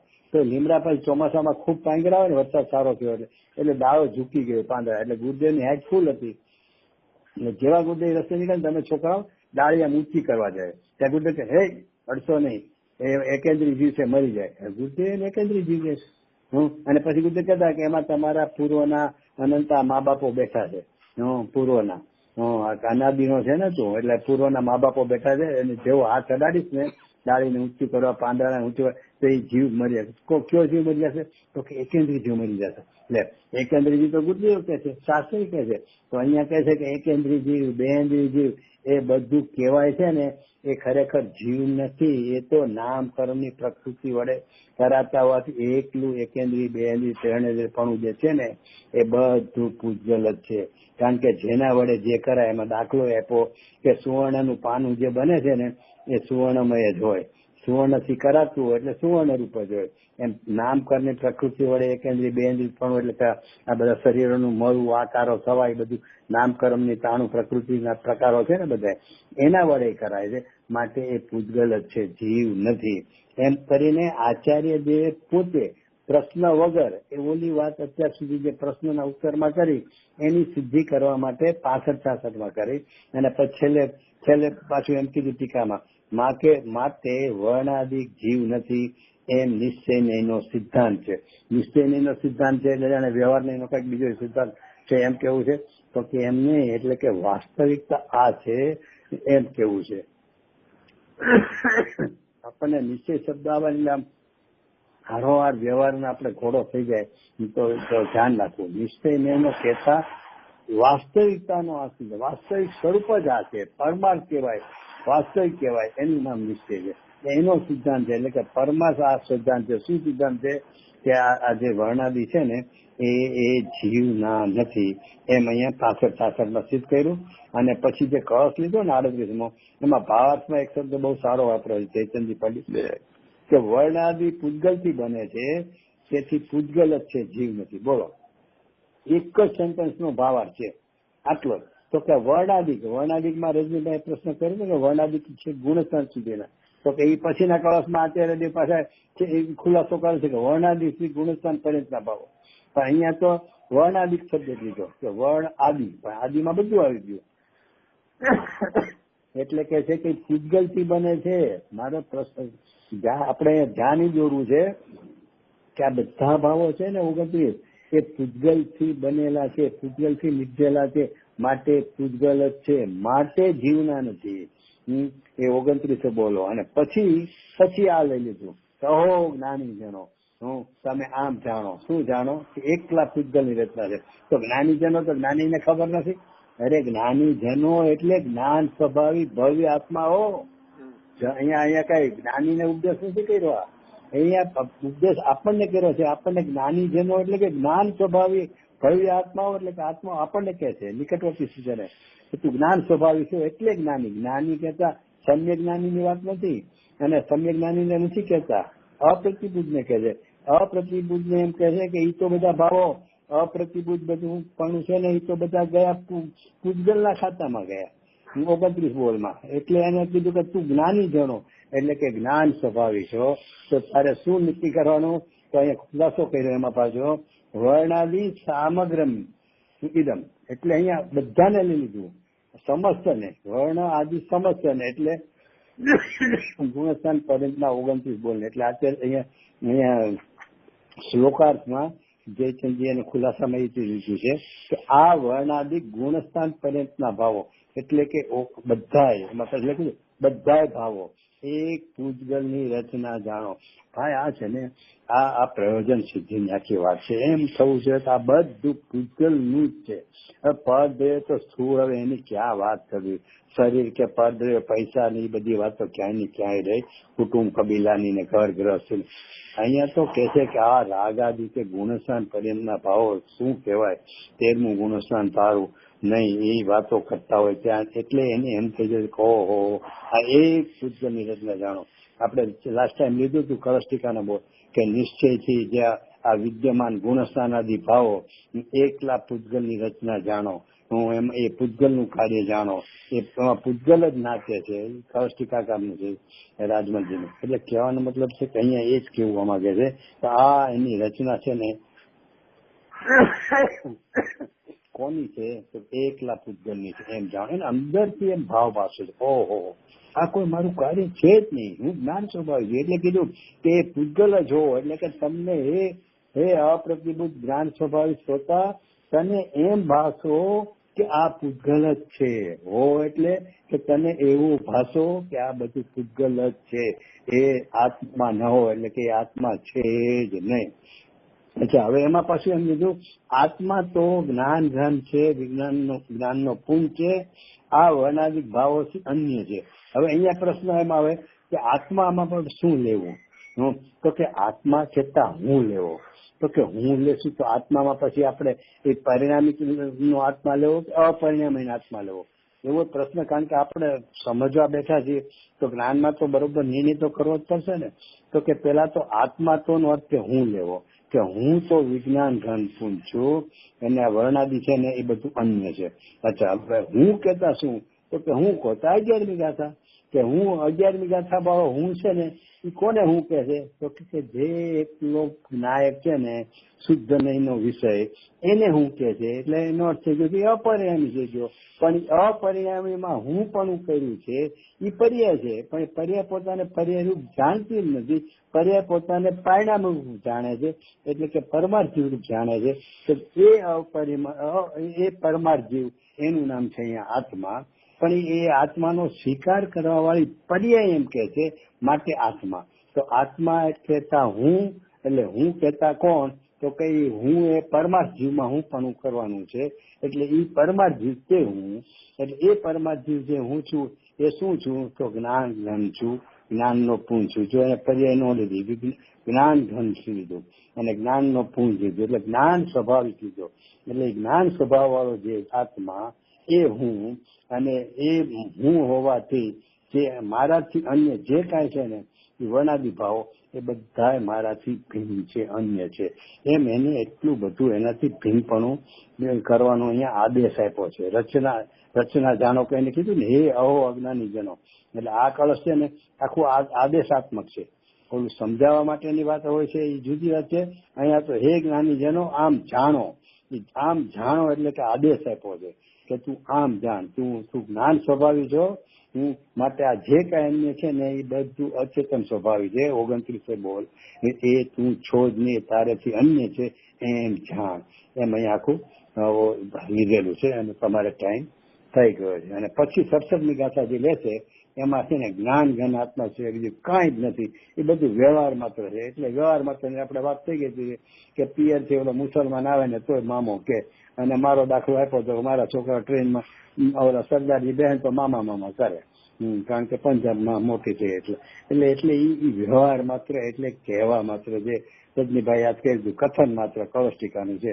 વ્યવહાર એટલે કથન માત્ર, એટલે કહેવા માત્ર છે. એટલે કોઈ અપેક્ષા જે હાવ સમજતો જ ન હોય એને સમજાવવા માટે છે કે ભાઈ ઘીનો ઘડો કેવું પડે કે તને કઈ ભાન નથી ઘડો કેવો હોય તો ભાઈ લેને ઘીનો ઘડો. પણ જ્યાં તું ઘીનો ઘડો મને લાવી દઈશ ને એટલે હું કહીશ કે જો આ મેં ઘી ઊંધું વાળ્યું રોટલીમાં ને બધામાં, ઘડો તો એવો ન હશે. ઘીનો ઘડો નથી તો ઘીનો ઘડો તો ઘી તો બધું ઓગળી ગયું રોટલીમાં, અને ઘડો તો એમને છે. માટે ઘીનો ઘડો કીધો એ ઘીનો નથી પણ માટીનો છે. પણ એ તો બાળકને સમજાવવાનું. આપણે માટે ક્યાં પ્રશ્ન? આપણે તો સ્વભાવથી 29 બોલો એ પર છે, પૂજગલ છે, પર ભાવો છે, હું એક નાયક છું, એ બધું અન્ય છે, એની ઉપર આખું એનું વજન કેવું જોઈએ. એટલે એ પછી સત્સંગની ગાથામાં સમજાવશું. બોલો થઈ ગયા ઓકે છે? થઈ ગયો છે. એટલે હમણાં રેકોર્ડિંગ બંધ કરીએ, પછી વાત કરીએ. મારે ખાલી એક જ વસ્તુ કેવી હતી, તમે કીધું ને કે આમાં જ્ઞેય જ્ઞાનને પ્રસિદ્ધ કરે છે. એટલે આમ લાઇટ નો એક્ઝામ્પલ કે આપણે અંધારું હોય, લાઇટ વહી ગઈ હોય અને પછી બધી ચીજો દેખાય તો આપણે એમ જ કે જો લાઇટ આવી ગઈ, એટલે કે બધી ચીજો દેખાય એટલે લાઇટ આવી ગઈ, એટલે લાઇટ ને પ્રસિદ્ધ કરે છે. વસ્તુઓ લાઇટ ને પ્રસિદ્ધ કરે છે, એમ જ્ઞેય જ્ઞાન ને પ્રસિદ્ધ કરે છે.